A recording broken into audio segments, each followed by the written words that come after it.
सबसे पहले तो उनको माफ़ी मांगनी चाहिए थी।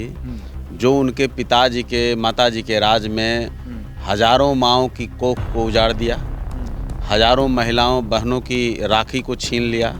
5 बजे के बाद 6 बजे के बाद लोग सड़कों पर नहीं रहते थे। परीक्षा भी देने गए हों तो माँ जो है वहाँ जब तक बेटा घर लौट कर ना आ जाए तब तक भगवान से विनती करते रहते हैं। बहन की शादी, इन्हीं के बहन की शादी में पूरे पटना के शोरूम में किस तरह से डकैतियाँ हुई, एक तरह से गाड़ियों से शोरूम उठा लिए गए।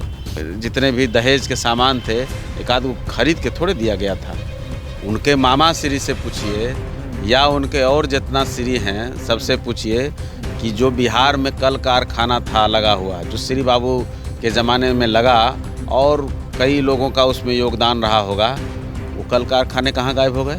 माँ बहन का इज्जत रहेगा तब ना, उसके बाद ना उस पर चिंता होती है।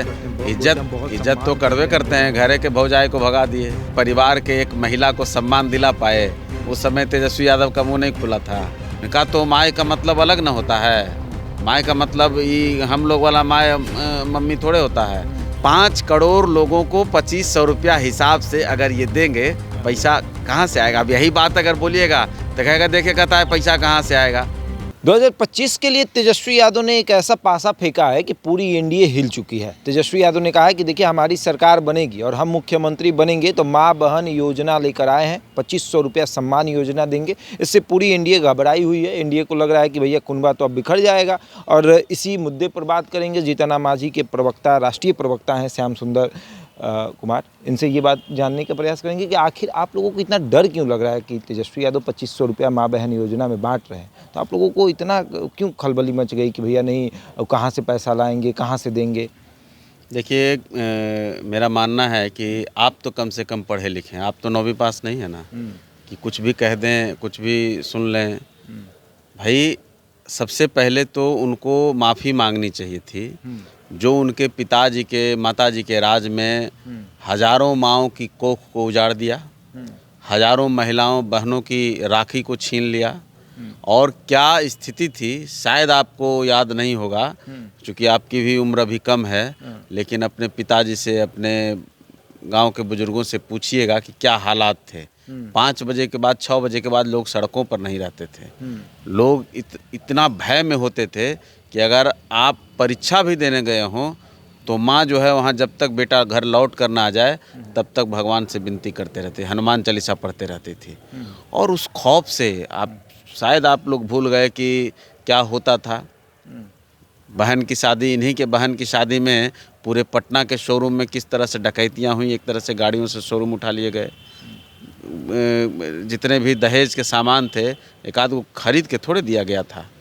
सब इनके मामा श्री और लेकिन मामा श्री तो भड़क जाते हैं, वो कहते हैं कि साक्ष्य हो तो बोलिएगा, बिना साक्ष्य के मत बोलिएगा। क्या किसी शोरूम वाले ने बोला कि हमने गाड़ी उठाया? मुकदमा होता था, किसी की हिम्मत यानी मार्ग से तय होता था कि मुकदमा होगा कि नहीं होगा। उनके मामा श्री से पूछिए या उनके और जितना श्री हैं सबसे पूछिए कि जो बिहार में कल कारखाना था लगा हुआ, जो श्री बाबू के ज़माने में लगा और कई लोगों का उसमें योगदान रहा होगा, वो कल कारखाने कहाँ गायब हो गए? कौन उठा कर ले गया? क्यों बंद हो गया? क्यों बिहार के व्यापारी सब पलायन कर गए? आज ये पलायन पर बोलते हैं। आज पलायन व्यापारियों को कराया गया, जो यहाँ के उद्योग धंधे लगाने वाले थे उन लोगों को भगा दिया गया, तब ना बिहारियों को पलायन करने पर मजबूर होना पड़ा। तो भाई मुकदमा तो उसका भी नहीं है, तो इसका मतलब तो सब कल कारखाना कहाँ गया? चीनी मिल हमारा कहाँ गया? हमारा सहरसा का पेपर मिल कहाँ गया? हमारा कटिहार का जूट मिल? तो ये सब तो है ना, आंकड़े हैं ना। हम बोलें, आप बोलें, नरसंहारों का भी इनके ऊपर कोई आरोप नहीं है, तब तो ये उसके भी दोषी नहीं है। कितना नरसंहार हुआ, किस तरह से गरीब लोगों का जो मजदूरी करके 50 रुपया रोज़ कमाने वाला था, वो भी अगर शाम को घर लौटता था तो कहीं किसी चौक चौराहे पे इनके 10-5 लड़के उसका भी पैसा छीन ले करके और 10 थप्पड़ लगा करके घर जाना पड़ता था। तो ये स्थिति थी। आज अब पढ़े लिखे की बात आप कहे हम तो भाई नकल के लिए भी अकल चाहिए। चलिए, झारखंड की मैया योजना से बहुत प्रभावित हैं और लाडली योजना इन्होंने देखा, उससे बहुत प्रभावित हैं। उस योजना को पढ़ तो लो भाई, उस योजना का सार क्या है, उस योजना में किस तरह की बातें हैं।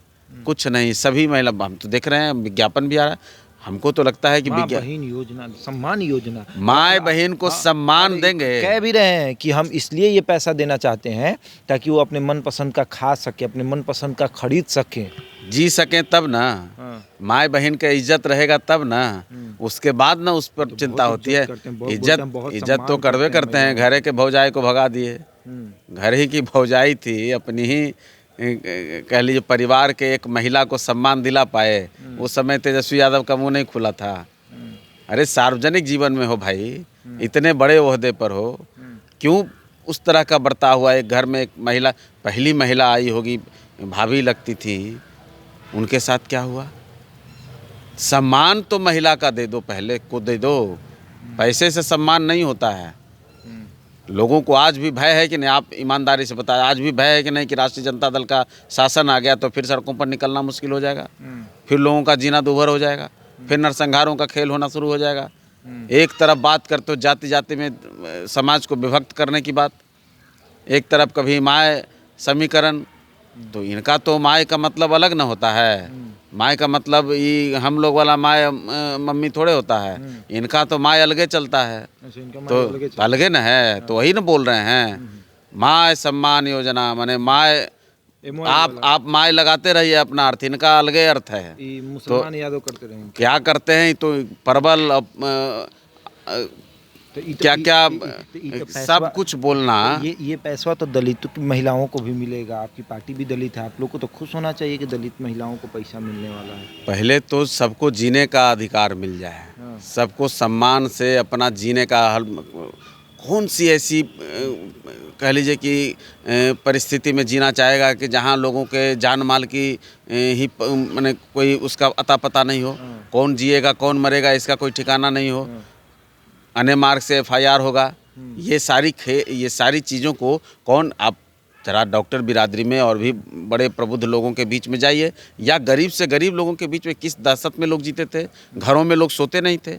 हम लोगों ने तो ये भी देखा है कि घरों के मर्द जो है गांव से भाई, यही दलित का कितना नरसंहार हुआ। लोगों को लड़ा करके दो वर्गों को आपस में किस तरह से लड़ाया, कटवाया, मरवाया, कितने दलितों की हत्या हुई। इनके पास आंकड़ा है क्या? 15 साल में कितने दलितों की हत्या हुई है, इसका एक आंकड़ा ये निकाल लें। प्रलोभन देना, शिकारी आएगा, जाल बिछाएगा, दाना डालेगा, लोभ में फंसना, नहीं तो सब पड़े है ना। जनता के सामने ये बात कहिएगा। लेकिन सवाल ये भी है कि क्या आप लोग घबरा गए हैं तेजस्वी का पासा देख कर के? अरे छक्का आ गया है, अब तो तेजस्वी 2500 रुपया फेंकेंगे, अब तो चुनाव जीत जाएंगे। चुनाव अभी ऐलान भी नहीं हुआ, लेकिन तेजस्वी ने कह दिया कि हम माँ और बहन का सम्मान करेंगे, 2500 रुपये उनके खाते में डालेंगे। एक खिलाड़ी होता है जो क्रिकेट के ग्राउंड पे खेलता है, और एक खिलाड़ी होता है जो घर के आंगन में खेलता है। तो ये घर के आंगन में खेलने वाले खिलाड़ी रहे, क्रिकेटर। हाँ, घर के आंगन वाला छक्का है। भाई सरकार जब निकलती है, जब मुख्यमंत्री जी निकल रहे थे आपको यात्रा पर, उनकी यात्रा शुरू होने वाली थी, महिला संवाद यात्रा, तब इनके पिताजी क्या आंख सेंकने वाली बात करते, तो अंदर कुछ बाहर कुछ, तो ये सब खेल पता है ना कि अंदर क्या भावना है। बोलते बोलते बोल गए कि आंख सेंकने जा रहे हैं, महिला सामने हुई तो आंख सेंकने लगे। तो ये तो इनका कैरेक्टर रहा है। अब अलग तरीके से सम्मान कर रहे हैं। नहीं, बेटा का भी वही खेल है ना, लेकिन बोलना है। सरकार में आने की छटपटाहट है, व्यग्रता है, अकुलाहट में है, कैसे सरकार में आ जाएं, तो कुछ से कुछ घोषणा कर दो। इनको पता है कि जब मुख्यमंत्री निकलते हैं जब भी किसी यात्रा पर, तो उस एक उद्देश्य के साथ निकलते हैं, और उसके बीच में जब जिसके साथ संवाद करते हैं, उनकी समस्याओं को, उनकी स्थिति को, उनके हालात को वो जानते समझते हैं, और फिर कोई योजना आती है तो तमाम चीज़ों पर आप अगर गौर करेंगे, अचानक इनको ज्ञान आ गया। ये बात करते हैं कि हमको बिजली में इतना हम सब्सिडी दे देंगे, तो हम पेंशन को बढ़ा देंगे। तो पेंशन की बात जब जीतन राम मांझी जी ने की, आपने देखा होगा इमामगंज के मंच से उन्होंने किया, तो इनको आभास हो गया कि अब मांझी जी ने बात उठा दी है तो निश्चित तौर पर उस पर मुख्यमंत्री कुछ ना कुछ काम करेंगे। तो मांझी जी की कॉपी कर रहे हैं? नहीं, इनको है कि हम भी बोल दें कि कल जब योजना सरकार लाएगी तो हम उसका क्रेडिट लेंगे, कहेंगे मेरे दबाव में इन्होंने किया। महिलाओं के सरकार में कुछ अफसरान भी होते हैं जो पक्ष विपक्ष सबसे जुड़े होते हैं। सरकार अगर कोई फाइल तैयार करवाती है या कुछ चीज़ें जब तैयार होने लगती हैं तो उसका कहीं ना कहीं लीकेज आप चाहे कितना कर लें तो लीकेज कहीं ना कहीं हो जाता है। और उसमें इनके कुछ लोग होंगे तो इनको इनपुट मिल गया होगा, भनक लग गया। तो अब ये करेंगे क्या कि अगर सरकार देगी 1000 की योजना आती है, कहेंगे नहीं नहीं हम तो 2500 कहे थे, हम 2500। तो जो चीज़ें आने वाली हैं वो ये कहेंगे और ये उसका क्रेडिट लेंगे कि हमारे प्लान बना चुके हैं जिन जिन योजनाओं को, उसके बारे में अब तेजस्वी कह रहे हैं। देखिए मैं इसको ऑथेंटिक रूप से नहीं कह सकता, लेकिन आप भी इतना तो हमको लगता है कि ज़रूर रखते होंगे समझ कि होने वाला क्या है और ये बोल क्या रहे हैं। अच्छा, तो सरकार में रह के आए हैं अभी, तो कुछ तो लोग इनके भी होंगे ही। कुछ लोग अफसर इस चक्कर में भी रहते हैं, कहीं आ गए तो उस अपना एक क्रेडिट वो भी बनाने के चक्कर में रहते हैं। कल हम कहेंगे कि सर हम तो आपको इनपुट दिया करते थे। तो इस सब तरह का खेल होता है। तो तमाम चीज़ें आप थोड़ा सब्र कर लें। सब्र करने में क्या है, सरकार अभी तो चुनाव हो नहीं रहा है, अभी तो चुनाव आने वाला है। इनके घोषणा पत्र का और इनकी घोषणाओं का हश्र क्या होता है शायद आप लोगों के संज्ञान में नहीं होगा। 2010 के चुनाव में जब ये सत्ता से पूरी तरह से बाहर हो गए थे, तब इनके घोषणा पत्र को देख लीजिए। लालू प्रसाद यादव जी उस समय अपने पूरे होशो हवास में थे। हाँ, तो उस घोषणा पत्र में था कि हम सवर्णों को भी 10% आरक्षण देंगे।